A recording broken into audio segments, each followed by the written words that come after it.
Becky.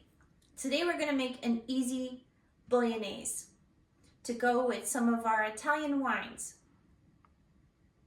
Today we have a pound of ground beef, we have some carrots, celery, onions, we have some spices of garlic, a bay leaf, some thyme, and we're going to use salt and pepper and olive oil.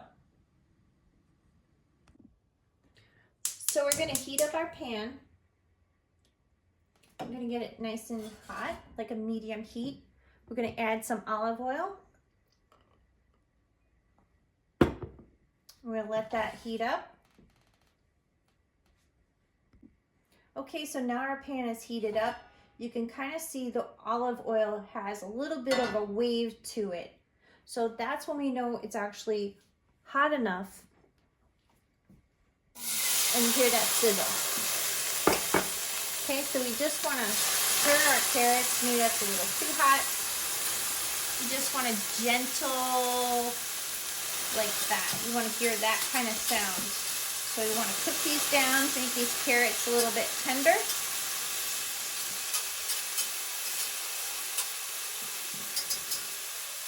You let them cook for a little bit. And we're going to add half a cup of celery.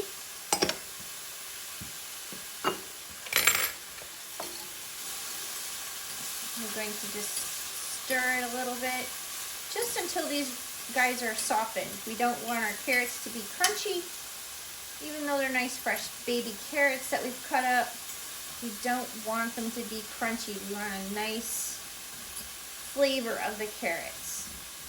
So we're just going to let that saute a little bit, and then we'll add our onions.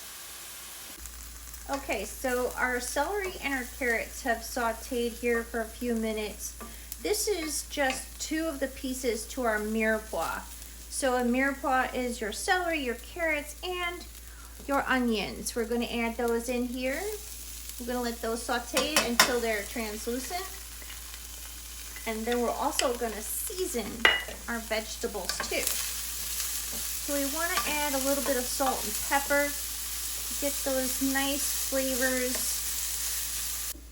Okay, so our onions and our celery and our carrots have cooked down. So now I'm going to transfer these to another pan, another bowl, excuse me. I'm going to put those to the side.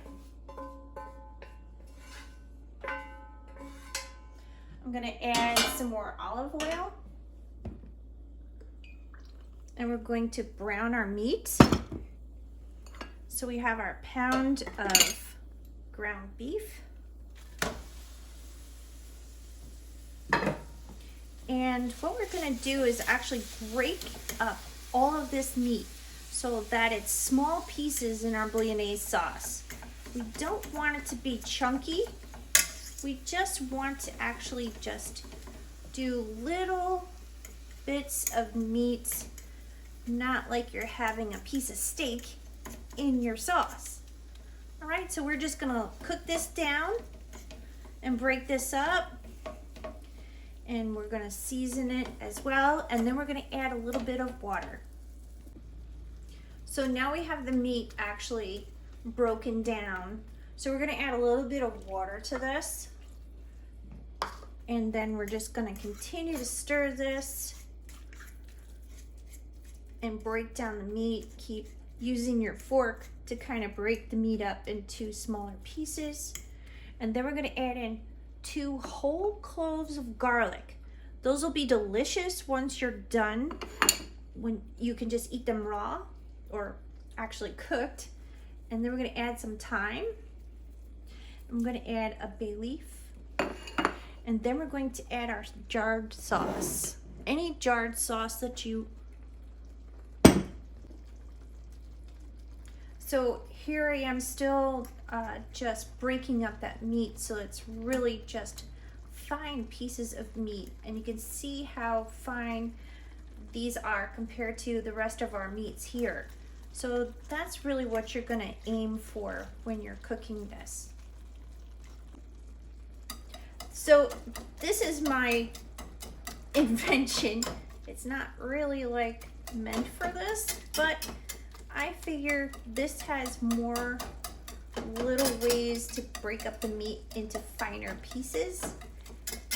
And it seems to be doing the job. Okay. So this is where you want to be at this point with all of your meats. You want to have it all broken down. And you see it's kind of at a little bit of a high simmer. I'm going to turn it down a little bit just to a low simmer. So just a low bubbling. So then I'm going to add some more thyme. I have my bay leaf in there, the 2 garlic cloves. I'm going to add some more salt. And I'm going to add some pepper. And to your taste. And then we're going to add our jar of tomato sauce. Anything that you would like, anything that you prefer, by all means. So I'm going to pour this in. And again, the water that we added is going to cook down. It's going to evaporate. And then I'm going to add our Mirepoix, already cooked, already sauteed, into our pan. And then we're going to stir it all together. And then we're just going to let this simmer and just meld together. So we have the water, we have our spices, we have our Mirepoix, we have our meat, we have a little bit of fat from our meat that's gonna just add all that delicious flavor when it just falls all over our pasta when we cook that. And we'll just let this simmer for a little bit and you'll see how much it'll reduce down. Okay? So here we have it reduced. You're gonna see some oil in here. This is the olive oil. This is also some of the fat from the 80% fat ground beef. And you can see how nice and looks like it's gonna be a very tender piece of garlic, clove of garlic. And our bay leaf is in there hiding somewhere. But this is all gonna be captured within your curly pasta. That's just gonna keep it going right into your mouth. So I have my pasta cooking and we'll be ready to eat soon. Okay, so we have our pasta that's done. We're gonna put some in a bowl. Give a healthy portion. And then we're gonna put some Bolognese in there, and I had my ladle. And here we are. Put some of that right over top. Look at that. It's gorgeous. I can't wait. And but there's one more thing to put on there. Can you guess? Some Parmesan Reggiano cheese. Yes. Look at that. Mmm. Oh, I love it when it snows cheese. And now we're going to eat this fabulous dish with Salcheto. Yes. Vino Nobile di Montepulciano. Hi, here we are, and we're tasting 2 wines. We're tasting a Vino Nobile di Montepulciano, which is from Salcheto Vineyards in Tuscany. And we're also tasting an oddity, which is a Sangiovese from California, Paso Robles to be exact. Now, what you're going to find is Chianti, Sangiovese does not express itself any better than it does in Chianti region, in Tuscany. Sangiovese is rich, it's tannic, it's loaded with acidity, and that's because of a couple of reasons. It's the terroir, which is the land, the climate, and everything revolving around that, and probably some of their vinification methods. So this is going to be my first choice for the dish that Becky just made, which is our easy Bolognese. Yes. And I can't wait to eat it. I'm staring at it here. I know. Anyway, and then we have the next version, which is Opolo. Now, I consider this a good vineyard, a good producer. However, we have a totally different situation here. We have a very light-bodied wine. It has a little lower acidity, a lot less tannins. It has no complexity, and it basically tastes like a a nice wine that you would drink during the summertime in hot weather. It's a light, fruity wine. We're going to taste both of these, and what I want to start with is the drastic differences between the two wines.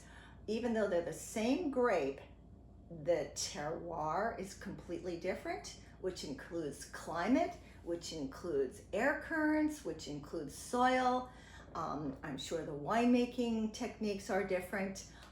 In fact, I know they are. So what we've got here on the right is a very light-bodied red wine. You can see through it. It's so transparent. It almost reminds me, it looks a little like a French Pinot Noir. It's so light. So we've got that going on. It has low acid. It has very, very low tannins. And it's almost like this strawberry fruity wine that maybe you might drink during the summertime when you were sitting on the front porch and you wanted a red wine, but you wanted something cool and light and fruity. So that's what this is how Sangiovese represents itself at this vineyard in California. We have a completely different story here with the Salcheto, which Sangiovese is indigenous to Tuscany in Italy. What we've got here is a little bit of a fuller bodied wine, but don't confuse body with quality. Okay, this is a darker, much more extracted color wine. We've got much more tannins. We have much more acidity. And this wine, the Salcheto Vino Nobile di Montepulciano, has the ability to age as well. So we're looking at two wines here, both the same grape, but for two totally different purposes. This is a summer drinking wine on the porch with maybe a salad or something very light, maybe possibly a light fish. And this is what you want to be drinking when you're eating this food right here, which Our Bolognese. Becky just made. And this is our quick Bolognese. And this is what you want to be eating with this food. Why? Because the tomato sauce has acidity in it, and it's also a little fatty because we have olive oil and we have all those nice meat oils, and we have some Parmigiano Reggiano on the top, so that's a little salty. And this wine is going to be far more powerful to stand up to this food. So this is my perfect match. It doesn't have to be Italian, but we just thought we would show you our quick Bolognese recipe. And I can't wait to drink it. What about you, Becky? I'm ready. I'm starving. Here you go, Becky. Let's do a toast. Okay. Chin, chin. Chin, chin. Here's to Becky's Bolognese and Salcheto's Vino Nobile. Cheers. Cheers.